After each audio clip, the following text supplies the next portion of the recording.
Thank you for continuing with us in our second hour on Areva Martin in real time. And my name is Angela Reddock Wright, and I have the honor of guest hosting for Areva today. I host KBLA Talk 1580's Legal Lens Show with Angela on Saturdays and Sundays, Saturdays at 11 a.m. Pacific Standard Time and Sundays at 1 p.m. Pacific Standard Time. And we also have a podcast version of the show now, which you can access and download on all of your favorite podcast streaming networks. Thank you, Areva, for this opportunity to guest host your show. And the reason Areva is not here today is for a really important reason. Those of you who follow her have seen that over this last week to 2 weeks that she has been on a tour covering the 7 battleground states where she is speaking to what she has described as the irregular voter. And that is the voter who is not necessarily undecided. Undecided voters just haven't, they plan to vote, they just haven't decided who they're voting for. The irregular voter is someone who literally possibly has decided not to vote at all, not to engage. They're not necessarily following what's happening in the news. They're not following either candidate. They're not committed to either candidate for whatever reasons. They're busy, they're working, they're raising their families, or they're just disinterested or have a poor view of our political system and the power of it and what it can do for them, or in their minds, not do for them. And so they're just choosing not to engage. And so Areva is out speaking to that voter, hoping to inspire them to get out and vote and to exercise their right to vote. Sacrifices were made for so many of us to have that right to vote. And so Areva, as Michelle Obama said, former First Lady Michelle Obama stated, encouraging all of us to do something. Areva is out doing her something, speaking to the voter that is on the fence and just may not engage. But I have a feeling that with the work that she's been doing, that she certainly is inspiring a number of those individuals to actually get out and vote. So thank you, Areva, for being on the front lines. And thank you for entrusting me to guest host your show today. And by the way, on the Legal Lens Show this coming weekend, Areva will be our guest, and she will give even more insights about her battleground state tour, what she's learning, her conversations with the irregular voters, and she's also going to give us an update on the case that she's been working on in the city of Palm Springs, representing over 1,000 survivors and descendants of the families that lived back in the 1950s and the 1960s in an area of Palm Springs called District 14. And those families were forcibly removed from their properties by the city of Palm Springs. So this case represents a form of reparations where Areva and her team are working hard to help seek monetary and other recovery for those families, the descendants and the survivors, for those families that were impacted. So certainly tune in this weekend on the Legal Lens Show, where we'll have an opportunity to get updates from Areva herself. Before we bring in our next guest, who is amazing, he's been on a guest on the Legal Lens Show as well. I consider him a personal friend, a family friend, and that is Dante King. So I look forward to that conversation. Those of you who've heard Dante speak before, or attended any of his seminars or webinars, or heard him on this show or other shows, Dante, one of our taglines at the station is, "We have a lot to talk about." Dante definitely has a lot to talk about. So we look forward to bringing him in our second segment. Let me just share a few headlines in the news that certainly I'm sure Dante will weigh in on, as did our prior guests in the first hour, Alan Orr and Rashad Gaines. Top of the news, every channel you turn on, you cannot miss this headline. Focused on Madison Square Gardens this past weekend. Donald J. Trump had a closing rally there. And before he came on stage, he had a comic kick off the rally, and that comic, unfortunately, showed the worst of America and racist tropes. He basically, in his comments, covered every possible, trope that you can think of related to disenfranchised communities and people in our country.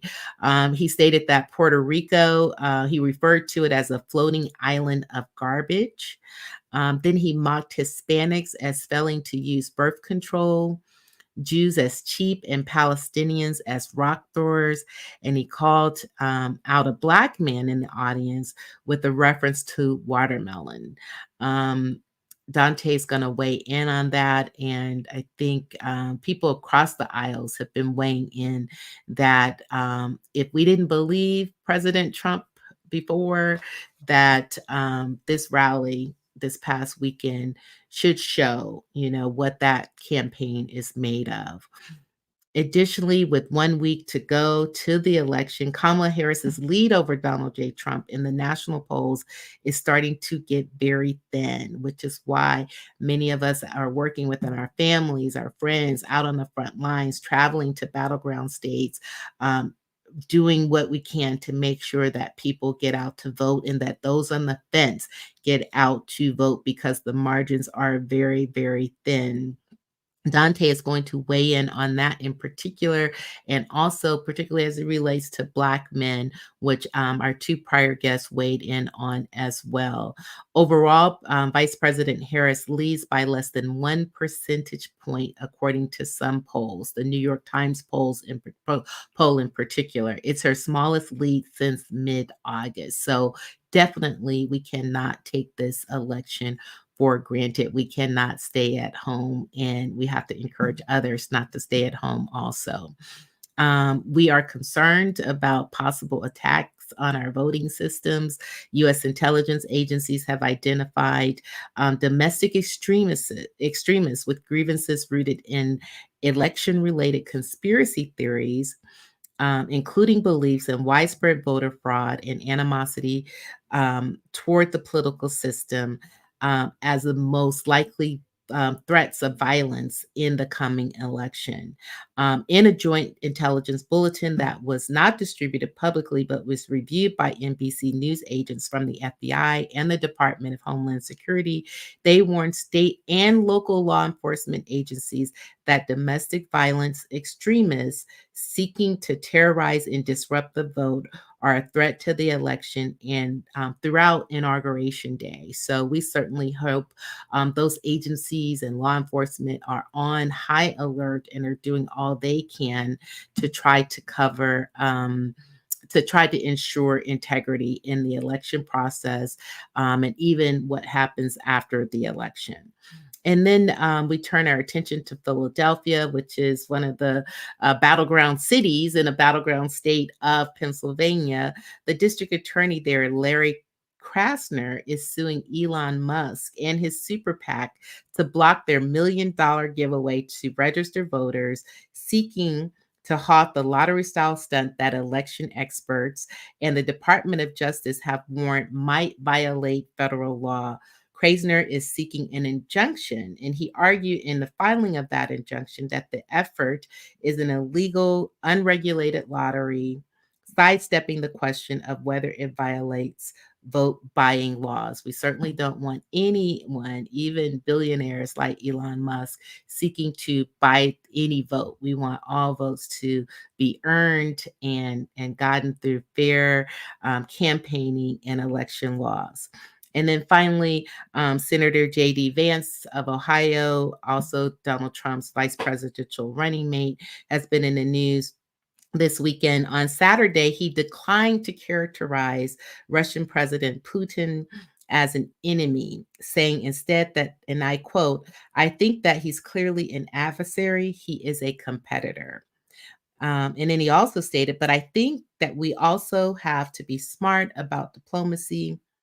Vance, who is he's his running mate, he stated to Meet the Press on Sunday, "Just because we don't like somebody doesn't mean that we can't occasionally engage in conversations with them." So certainly he played down all the news we're hearing about Russian President Putin and his conversations with individuals like former President Trump, as well as Elon Musk and others, playing it down as just friendly competition. And we know that it is far more serious than that, and certainly something that we should be concerned about as Americans and as we approach this election cycle, which, by the way, I just want to give a shout out to my family. We took up the admonition that Michelle Obama gave all of us at the DNC convention and even this weekend as she campaigned for Vice President Harris, which is to do something.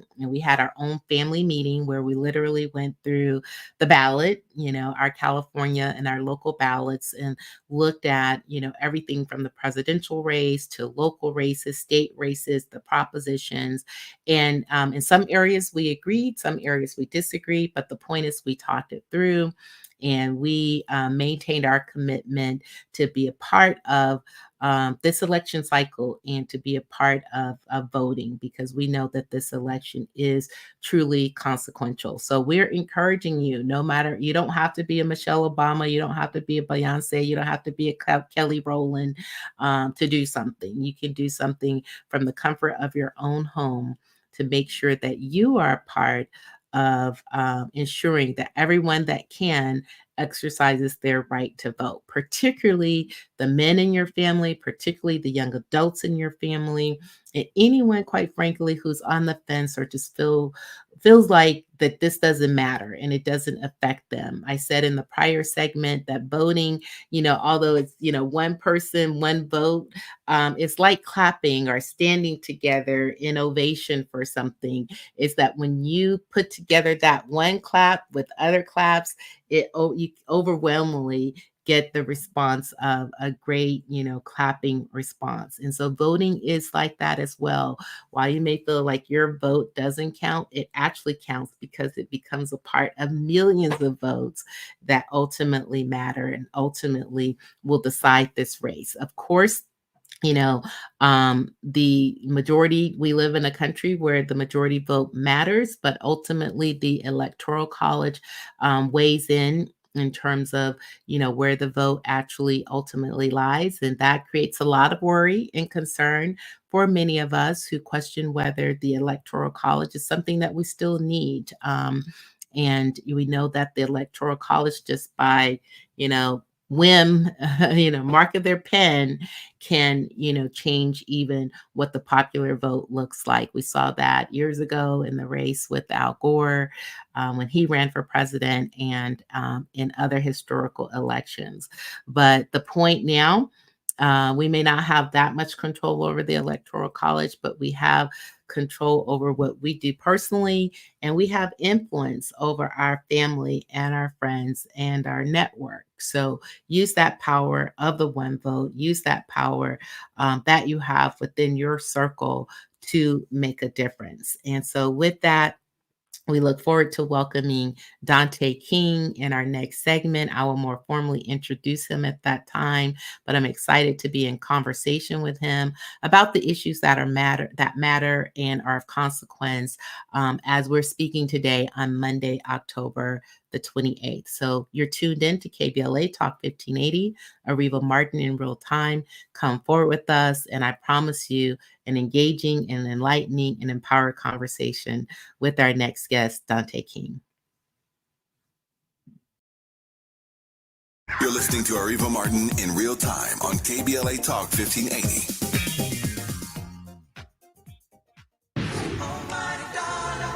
Are you an entrepreneur looking to take your business to new heights? KBLA Talk 1580 is your partner in success. Every day, we celebrate and elevate Black-owned businesses across our community. Our KBLA SMB Marketplace currently features The Cookie Dip, Bad Ash Bakes, Hair Concoction, Higher Education Accreditation Consulting, LACC Radiology Technology Department, and Malik Books. Your business deserves to be heard. Let KBLA Talk 1580 amplify your voice and connect you with our powerful community of listeners. Email smb@kbla1580.com today. That's smb@kbla1580.com. At KBLA Talk 1580, we've got your black.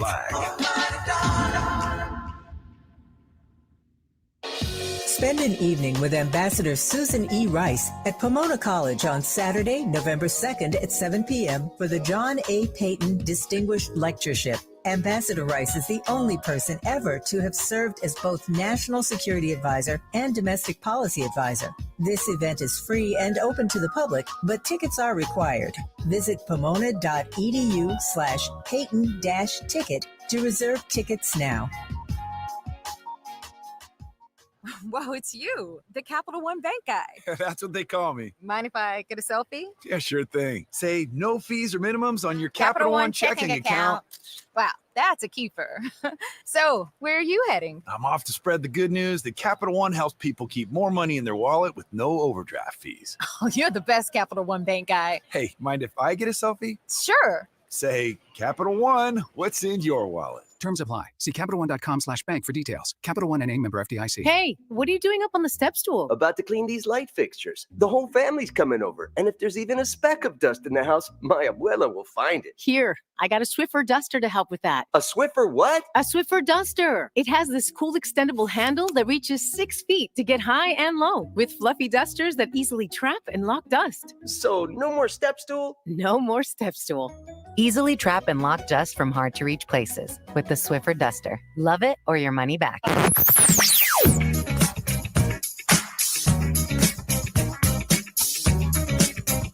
This is KBLA Talk 1580. Talk radio. That's music to your ears.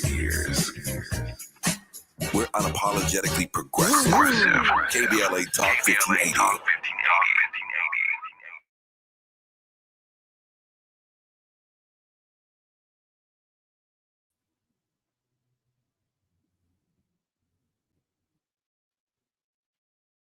Thank you for continuing with us on KBLA Talk 1580. My name is Angela Reddock-Wright, and I have the pleasure of guest hosting for Areva Martin in real time today. Areva is out covering the battleground states as we speak, speaking to the irregular voter. So what I love about today is it gives me an opportunity to speak with someone that I have known for a number of years, have high regard for, and great love for, and that is none other than Dante King. Hi, Dante. How are you? Hey, Angie. It's good to see you and good to be with you. You as well. I could not think of anyone that I want to share this time with more. So thank you for saying yes when we reached out. Let me tell our listeners, for those who don't know you, a little bit about you. You are an author, professor, human resource management consultant, and in particular, in your role as a professor, you're an assistant professor of medical education at the Mayo Clinic College of Medicine and Science. Kudos to you. And you also serve as guest faculty at the University of California, San Francisco School of Medicine, and you've taught courses at Stanford Medical School and Johns Hopkins. And you have a distinguished career in both the private and public sector. And you are the author of The 400-Year Holocaust, which has been really helping to educate audiences near and far on issues related to Black sentiments within white America and beyond.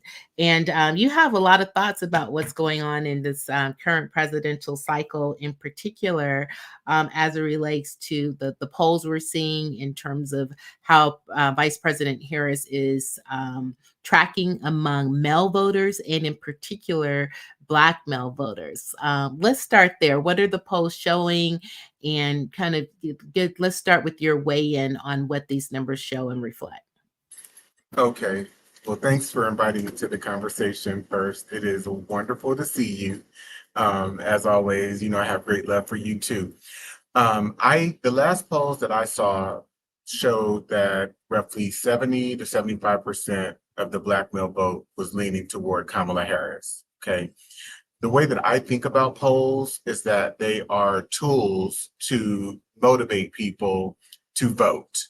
I don't necessarily validate or think that they are accurate. I don't. And so I think when we see numbers that are taken from samples, group samples, and then we attach emotions to them, like, oh, this race is really tight, this race is really close, We really don't know that, okay? But secondly, let's take that the 72% or 75% number is accurate. That is the largest proportion of male votes amongst any racial group at all. So I think for this conversation to be focused on Black men, I think that is the potentially the wrong focus. We rather than engaging the realities that she is facing both misogyny and racism, and she's being held to a different standard. The fact that roughly 60% of white men are voting for Donald Trump, I think that's a larger conversation that we should be having.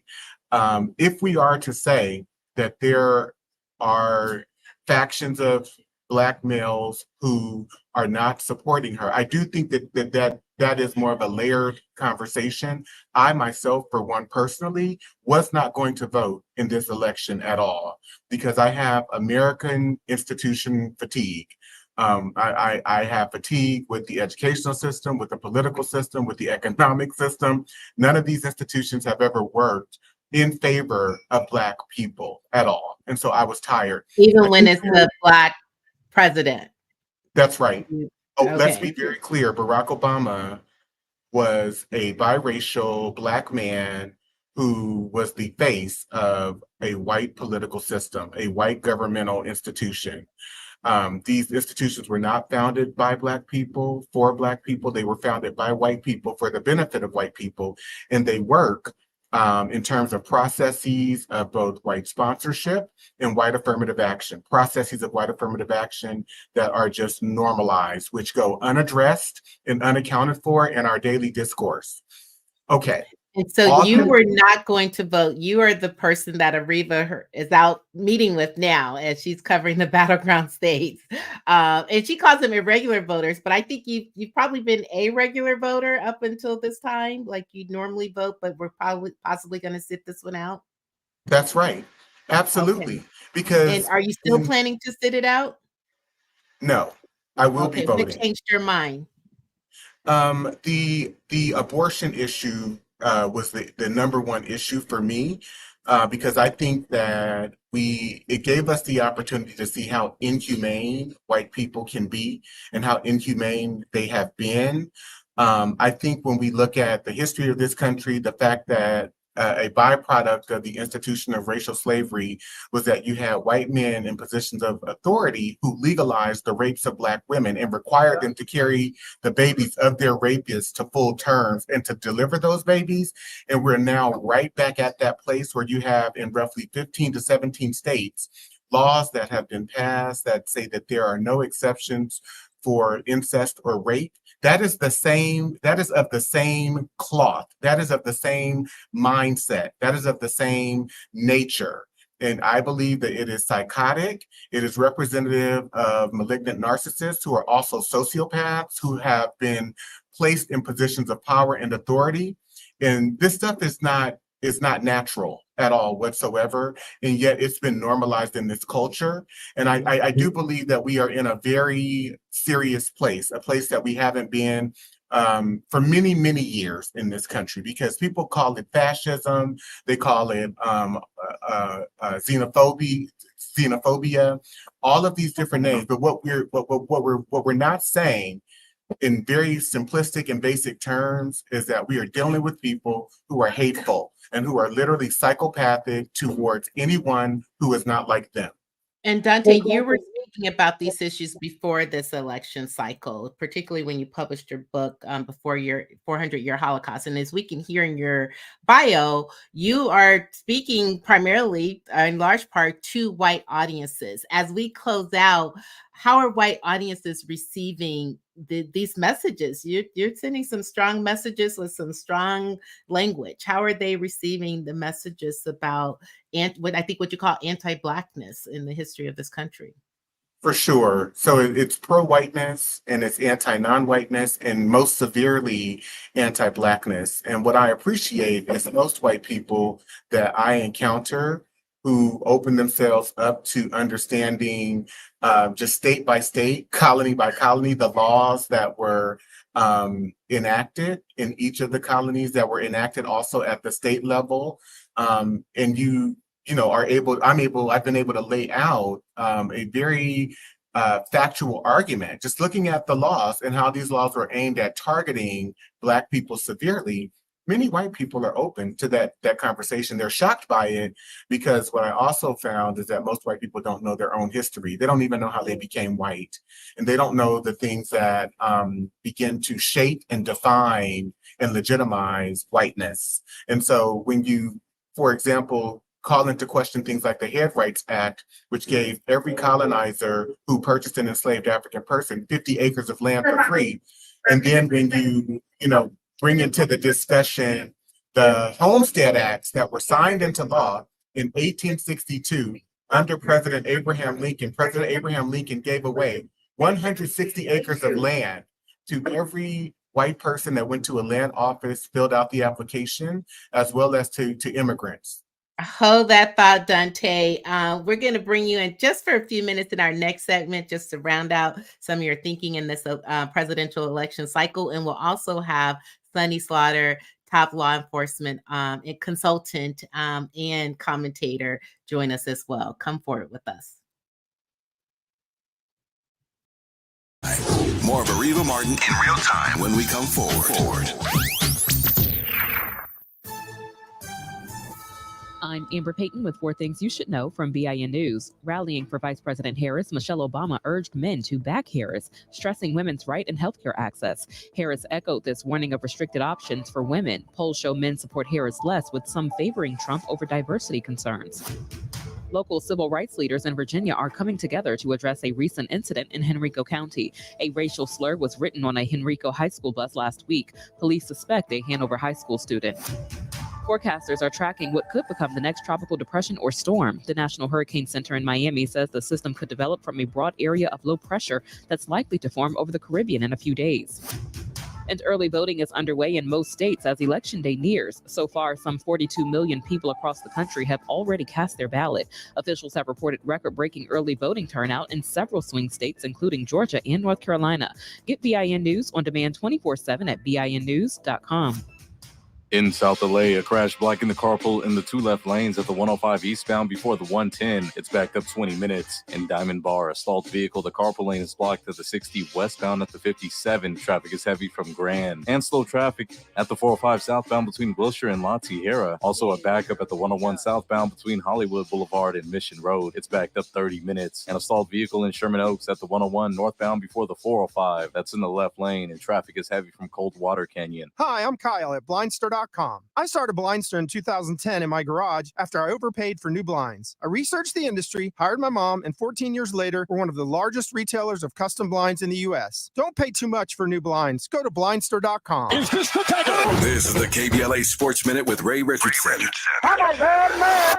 Magic Johnson's NFL team, the Washington Commanders, are the talk of the NFL again after Sunday's dramatic win over the Chicago Bears. Rookie quarterback Jayden Daniels threw a 52-yard Hail Mary touchdown pass to Noah Brown as time ran out. The Commanders are 6-2 for the first time since 2008. They're in first place in the NFC East. Congratulations to Colorado football coach Deion Sanders. Deion's team is 6-2 after beating Cincinnati on Saturday. Colorado is 4-1 in the Big 12 Conference. The 6 wins makes Colorado eligible for a bowl game. Colorado hasn't been bowl eligible since 2016. Colorado was 4-8 last season in Deion's first year at the school. With 4 games left on the regular season schedule, Colorado is in contention for the Big 12 championship and a spot in the 12-team national playoffs. Impressive turnaround for Deion and Colorado. No debates, no speculation, just the info you need. That's your KBLA Sports Minute. I'm Ray Richardson on KBLA Talk 1580. Yeah, y'all, come on. Pick up the drum. At KBLA Talk 1580, we fight the power every day. Yeah, gotta give us what we want. Gotta give us what we need. Hey. I listen to KBLA and I love the commercials. I know what the commercials mean. I also, if I'm looking and trying to figure something out, I need something to talk to me that might hit me. And it happens on TV because, every time they show a sporting event, they got the pharmaceutical companies back to back telling people how to fix the sickness on the same stuff that they sell them. So we get it. Yep, we get it too, Chucky. And that's why at KBLA Talk 1580, we don't black down. Dropping it. Our freedom of speech is freedom of death. We got to fight the powers that be. Fight the power. Fight the power.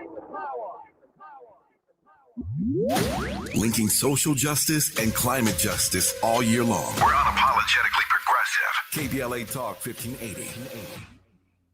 This is Assemblymember Tina McKenna reminding you to vote for my girl, Sade Alawari, for State Assembly. Sade is a part of our community, and she's the partner I need in Sacramento to help fight for economic justice, affordable housing, healthcare, and so much more. Sade is just like us. She comes out of our community, and she's spent years working in our community, bringing people together. That's why she's endorsed by Los Angeles Mayor Karen Bass, Supervisor Holly Mitchell, teachers, firefighters, and Planned Parenthood advocates. This is Tina McKenna, and I need you to make a plan to vote and to vote by Tuesday, November the 5th, for Sade Alawari for State Assembly. Ad paid for by Opportunity PAC, a coalition of teachers, nurses, faculty members, school employees, and public and private labor, healthcare, and environmental organizations. Ad committee's top funders, California Teachers Association, not authorized by a candidate or committee controlled by a candidate.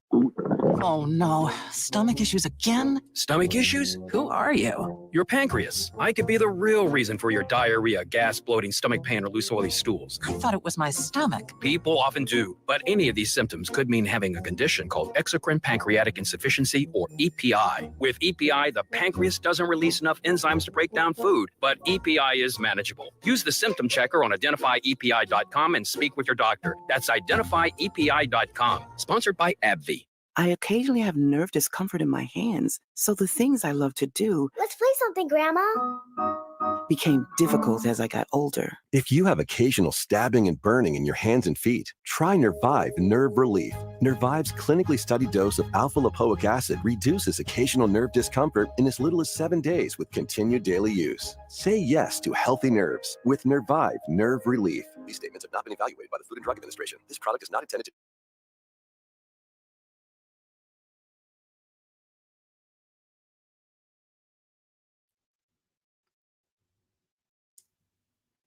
Thank you for coming forward with us on KBLA Talk 1580. My name is Angela Redoff Wright, and I am guest hosting for the amazing Areva Martin, who hosts the show in real time in this 2-hour segment.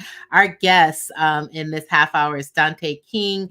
Dante, you were just weighing in on why you yourself were going to sit out this election because of your distrust of the American system, no matter who's at the top of that ticket. Just in a few more minutes that we have together. And by the way, let me remind our listeners that Dante King, he's an author, professor, human resource management consultant, and the author of the book, The 400-Year Holocaust. And we have Sunny Slaughter standing by, who will be joining us in just a few minutes. So Dante, top of the news this past weekend is what we saw at Madison Square Gardens and President Trump and the comic he had on before him with the, age-old racist tropes, like going for, the kind of racist tropes that we've heard for years, 400 plus years, as your book would state. What do you think that rally says about, what this election is ultimately about and where we are as a country? So I think considering the guests that they had at that rally, but also what the last 8 to 9 years have shown us and what it's said to us as a culture and larger community of American people, is that if you are white, if you have white skin, that the rules don't apply, that one can violate and or defy all of the things that we as American people are held accountable to, all of the laws, all of the norms and rules around competence, around cogency, around coherence, being measured, being respectful, being diplomatic. Donald Trump has been able to violate every single one of these cultural norms, and he's not held to any standard at all. It's not even a double standard. There are no standards at all. And then when we hear someone get on stage and they talk about Puerto Ricans being trash, or Puerto Rico being trash, and things like of that nature. We have to realize that this has been, as Kamala Harris has been calling it, an old playbook that white people have used for centuries, dating back to the 15th century, where they were calling African people beasts and savages and barbarous, all of these terms that really are psychological projections. It represents who they are and what they feel about themselves. We're dealing with people who are entirely insecure, extremely insecure, so insecure that as others begin to compete with them and enter into the spaces that they are in, that they have to change the rules in order to maintain their superiority. And because they control our institutions, because they control opportunities, access, many times they get away with doing that. I mean, we just saw it with the Supreme Court of the United States. So I want to just plug this real quick if I can. I have a docuseries coming out. And if you go to diagnosingwhitenessandantiblackness.com, again, that's diagnosingwhitenessandantiblackness.com or DanteKing.com, you'll hear more of my commentary on these issues, because I think it's absolutely pathetic and insane in terms of where we are right now as a country. Great insights, Dante. And we really thank you for coming on today, and for what you're doing on the front lines of helping to bring light to many of these discussions that are difficult to have, or that no one wants to have in the very forward way that you're having them. So we'll definitely check out that docuseries, and I'm sure Areva will have you back, and we'll look forward to having you back on the Legal Lens show as well. So, and I'm glad to hear you're voting. Your auntie Nadine is probably texting you right now saying, what are you talking about? You know that there were some sacrifices made so that you would have the right to vote. So I'm glad you changed your mind on that, and that, we may not like the system, but there's an argument to do our part to try to change the system. I'm glad you're going to do that. That's right. I love you. Did you get a text from her already? I'm going to check your phone. Check. All right, Dante. Have a great evening, and we'll talk soon. Too. Bye-bye. Now we are going to bring in Sunny Slaughter, also a returning guest on Areva Martin in Real Time. She's also been a guest on the Legal Lens show on several occasions, and we always love having her on. Good evening, Sunny. How are you? Good evening, Angela. Look, it's good to see you. I miss seeing Areva, but I know what she's doing because I am following. I hope others are following what she is doing. Great discussion. I was backstage listening. Great discussion tonight. Thank you so much. And Sunny and I was attending a conference in Washington, D.C. a couple of weeks ago, and had a chance to get together with Sunny in person. So great to see you. And your name outside of Sunny Slaughter, your nickname is, you are the Olivia Pope of crime. Yes, the moniker I wear and share with Yes. Olivia. So have you been on the news today? Is this you've been on other shows today? Where were you today? So I was on Court TV. So every Monday is my regular show. Monday at 8 a.m. And then I take a little break from 8 to 9 or in between there, and then take a little break and shoot back on at 10 to 11. And then I'm on tomorrow from 3 to 4. Right. Well, if you've been listening in the last almost 2 hours, we've primarily been focused on the elections and some of the news headlines related to the elections from this past weekend.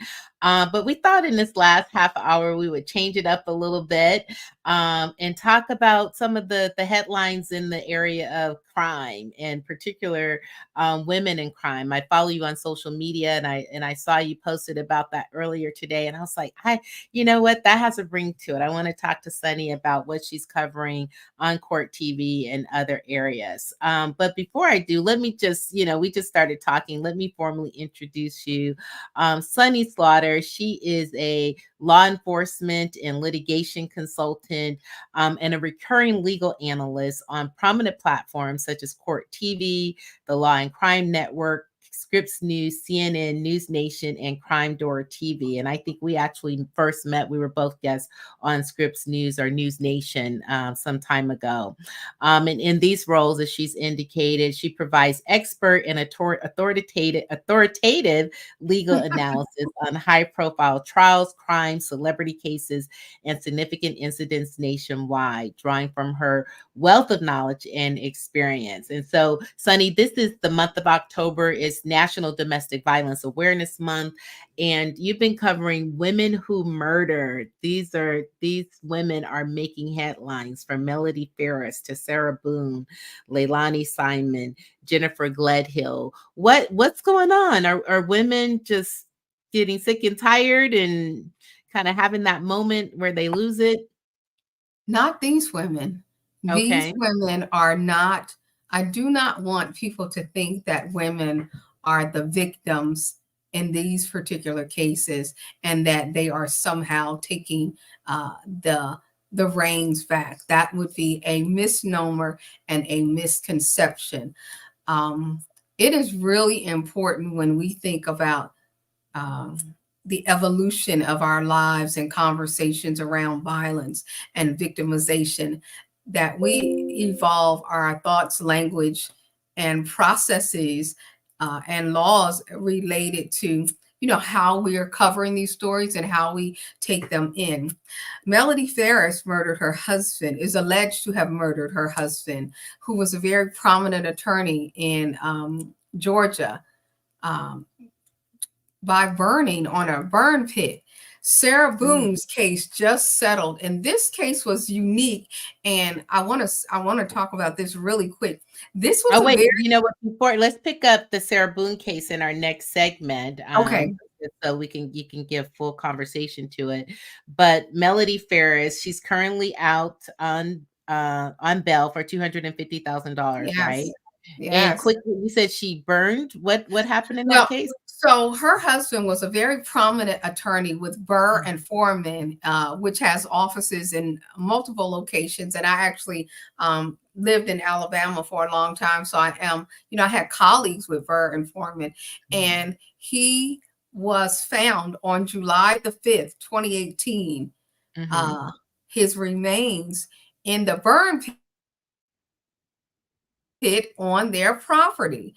She murdered him. She was having multiple affairs. They were married for 38 years. They were living in the same home, but living separate and apart from one another. She was alleged to have been having multiple affairs, but the dynamics of the entire family really centered around money. And that is what the prosecution is alleging, that the husband controlled all. He made all of the money, and not just her. Now they have adult children. Yeah, hold that thought, Sunny. When we come forward, we'll pick up on the Melody Ferris case. They say what money is not the root of all evil. The love of money is the root of all evil. So want to see what role money played here. Melody Ferris, and then we'll talk about Sarah Boone. Come forward with us if you're just tuning in. We're talking to Sunny Slaughter. You're listening to Areva Martin in real time on KBLA Talk 1580. To help combat climate change, LADWP is helping neighborhoods have better access to electric vehicles by awarding nearly $130 million in EV rebates to customers just like you. From big savings on used EVs to building new charging plazas, LADWP is charging ahead to help all Angelenos experience the benefits of EVs. Get rebates of up to $4,000 for a used EV and $1,750 for a charger. Learn more at ladwp.com/EV. That's ladwp.com/EV. Your vote matters. It helps you fight for the things you care about, like protecting Social Security and supporting family caregivers. Voters 50 and over are the most influential voting bloc. You have the power to make candidates focus on the issues you care about, so you need reliable information to make sure your voice is heard. AARP's election guide has the most up-to-date information about when, where, and how to vote. Get the facts at aarp.org/election guides. Paid for by AARP. Hey, LA residents, it's planting season and the perfect time to get shade trees growing around your home. LADWP and City Plants are giving every resident up to 7 free trees. That's right, 7 free trees delivered right to your door. Trees are great for the environment, help improve air quality, and can help you save on your bill when you use less air conditioning to stay cool indoors. Learn more at ladwp.com/free trees. That's ladwp.com/free trees. That morning chill means truck season. 5 more minutes. No snoozing. Do it all in a Chevy Colorado or Silverado, including the class-leading range of the Silverado EV. Talking to me? Work, play, hauling, off-roading, a Chevy truck can take it all. Okay, I'm up. It's Chevy Truck Season. Get 0% financing on all 2024 Silverado 1500 pickups when you finance with GM Financial. Chevrolet, together, let's drive. 0% APR for 36 months. Monthly payment is $27.78 for every $1,000 you finance. Example down payment 9.3%. Must finance with GM Financial. Some customers may not qualify. Not available with lease and some other offers. Take new retail delivery by 10/31/24. Are you coughing a lot, especially at night? Are you often short of breath? Are you using your rescue inhaler often? These could be signs that your asthma is not under control. To keep your asthma in check and help prevent an asthma attack, ask your healthcare provider for an asthma action plan. This is a personalized plan you create with your doctor that shows you what to do and what medicines to help control your asthma and to use when you're having a hard time breathing or when you're having an asthma attack. Please don't wait until you're having an asthma attack. Do something about it now. Schedule a visit with your healthcare provider today to make that action plan and take control of your asthma. For more tips and resources on the management of asthma, visit luma-edu.com. This message is brought to you by Amgen and AstraZeneca. An official message from Medicare. Couple more minutes and we'll start this month's book club. You know, I usually love a plot twist, but this year I'm comparing my options during Medicare open enrollment. You can't assume your current health or drug plan is the best one for you. And you got to make sure your drugs are covered. That's important. So is saving money. Review all your options at Medicare.gov. Open enrollment ends December 7th. Paid for by the U.S. Department of Health and Human Services.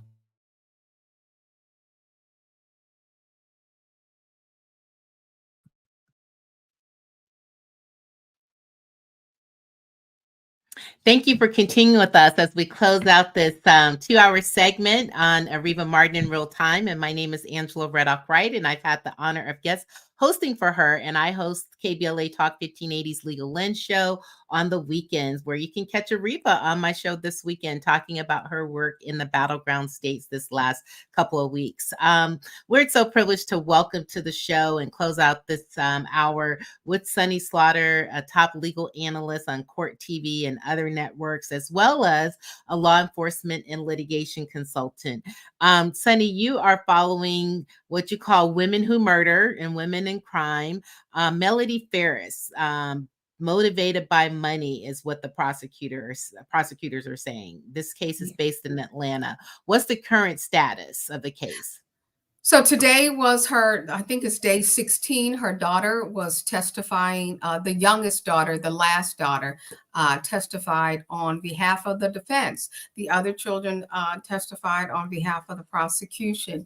So now we just have to see what is going to happen, you know, what other witnesses the defense is going to put on, and if she is going to take the stand. So we'll be watching closely. This is a very unique case when it comes to the dynamics of relationships and domestic violence and trauma. And, you know, there was no reported physical domestic violence between the two of them. Okay. It feels like one that could be made into a Lifetime movie, just from the dynamics that you described. It is probably one that's going to be made into a movie. Like I said, he was a prominent attorney, well liked in his profession. And the case is really, it's interesting to say the least. Yeah. And you also find the Sarah Boone case, Sarah Boone was accused of murdering her boyfriend, Jorge Torres. Why is that case of significance, and where is it based? case was so incredible. Let me see. Of course, now I can't remember because it just seems like all of the cases. This was not the case that was in because there were two cases in This is Georgia. the one where her Yeah, boyfriend, she suffocated her boyfriend in a and I suitcase. think for some reason I was thinking this was California, but not. I'll have to look up. I mean, we literally just got finished with it, but the cases are so heavy till the location is almost like, okay, Irrelevant. yeah, like what are we? So they had a very volatile relationship. Both of them had been arrested for domestic violence. This is something that we don't talk about nearly enough, that two people can be volatile. They can be both victims and perpetrators at the same time. And this is the case in this situation. She put him in the suitcase, zipped him up because they were so-called playing a game, and he was left in there to suffocate to death. And the horror of this is that, see, this is not a supposition of whether she did it and did not act on, or whether she had a duty to act. This one is in Florida. Yeah, it just came to me. But it is on video because she filmed some of it. And he's saying, Sarah, let me out. I can't breathe. Like, this is actually in the video. He was about 103, the large suitcase, and he had put himself in there. The expert witnesses were fabulous in this case. And this woman had gone through 9 attorneys before one attorney saw her on court TV and knew that she really needed representation because she was trying to represent herself. And she got someone, and he took the case. He brought in a team of attorneys. And when I tell you, Mr. Owens, Attorney Owens, was fabulous, they really represented her well. But Right. Now, what I understand is, so she claimed she was a battered spouse, and you're saying there was domestic violence on both sides, right? Yes. But at Yes. one point, the prosecution offered her a deal of 14 years. And then the jury just came back recently with the verdict convicting her or finding her guilty, and she faces a minimum of 22 and a half years to life. Why isn't this like it feels like it would be you never have the possibility to get out. Why isn't the determination at that level based on how you described it, being placed in a suitcase, suffocating to death? Well, she was the extent of the crime was so horrific, right? And this case has been going on for several years. Like, she's already been incarcerated almost a little more than 4 years. And at this point, even though she tried to claim battered spouse syndrome, and we really need to say battered partner and not spouse because it doesn't fit, language matters. The jury did not buy, and she took the stand. The jury did not buy any. They were less than 2 hours. This trial has been, I think we're in almost 2 weeks of this trial as well. Well, because on Friday they delivered, and they were taking copious notes, I heard, and everything. She really believed that she was going to get away with this. It was the video, I think, that really sealed the deal because we heard him. And she's saying to him as she's filming, that's exactly how I feel when you cheat on me. Oh, wow. Wow. Now, I know we have just a couple of minutes left, and we're talking about women, but I happen to know that you also were closely following the Melendez brothers case and what the DA, George Gascon, would do in California. And you predicted that most likely he would recommend a reduction in their sentence. Any thoughts about that now that we know what the decision of the DA is? Well, we all know. Yeah, well, we know it's up to the judge. I do agree with the decision for the resentencing because we have ignored the victimization of men and boys for far too long, and that could have changed the dynamics. They did murder their parents. They did murder their mother, who did not commit it. So I think the resentencing is necessary, and that they will likely get out sooner rather than later. So if they resentence without and take off the resentence, so they have life without parole, and if they get life with parole, then they could potentially get out sooner rather than later. This is a process. It won't happen anytime soon. I'm looking at 60 to 90 days. So sometime in 2025, I think, if they're going to be released, they will be released in January. And you touched on it, but I know you felt really strongly that at the time that they were tried and convicted, that as a society, we didn't take claims from children as seriously, that they were being, possibly being, there was sexual misconduct by one of their parents or both. We've come a long way in terms of the stories that we believe from children and others. We've come a long way, but not far enough. Okay. But not far enough. We need to do more. All right, Sunny. So where can we catch you again? Court TV, Monday and Tuesday. Follow me on all social media at Sunny Slaughter. Just Google Sunny Slaughter and see me. And I look forward to see. Thank you, Angela, for having me on. Areva, rooting for you.